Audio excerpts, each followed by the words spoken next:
ce jour, devant vous, je lance un appel au peuple congolais, à tous ceux qui avaient cru dans le combat d'Étienne Tshisekedi, de se mobiliser pour barrer la route à ce régime des irresponsables jouisseurs qui se définit comme antithèse du tshisekédisme.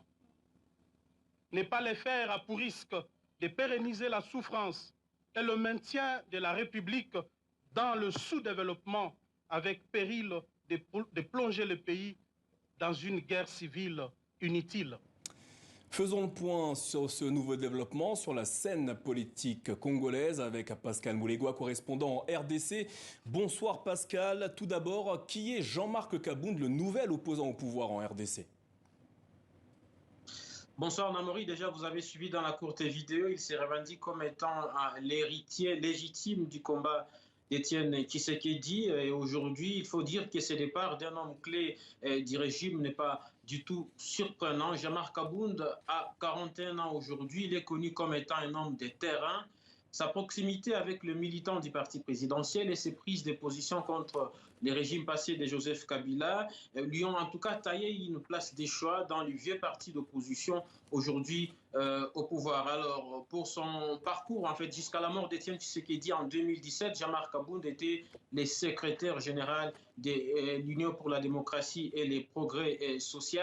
Et à l'élection de Félix Tshisekedi en 2019 comme président de la République, Jean-Marc Kabound a été désigné pour assumer l'intérim du président au sein du parti. Alors c'est là qu'il a joué un rôle de choix, un rôle clé dans le système en place, en étant par exemple acteur dans l'éviction du camp de Joseph Kabila qui était encore à la tête des institutions jusqu'en 2020.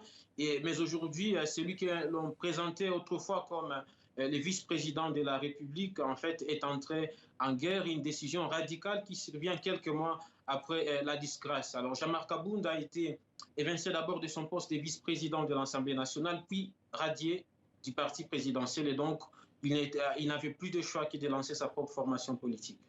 Pascal, d'un point de vue politique, que signifie le lancement prochain du nouveau parti politique de Jean-Marc Kabound? Son parti politique d'abord qui s'appelle Alliance pour les changements devrait lancer ses activités dans les prochaines semaines et sans doute Jean-Marc Kabound devrait compter sur certains militants en fait du parti présidentiel l'UDPS et ses proches collaborateurs.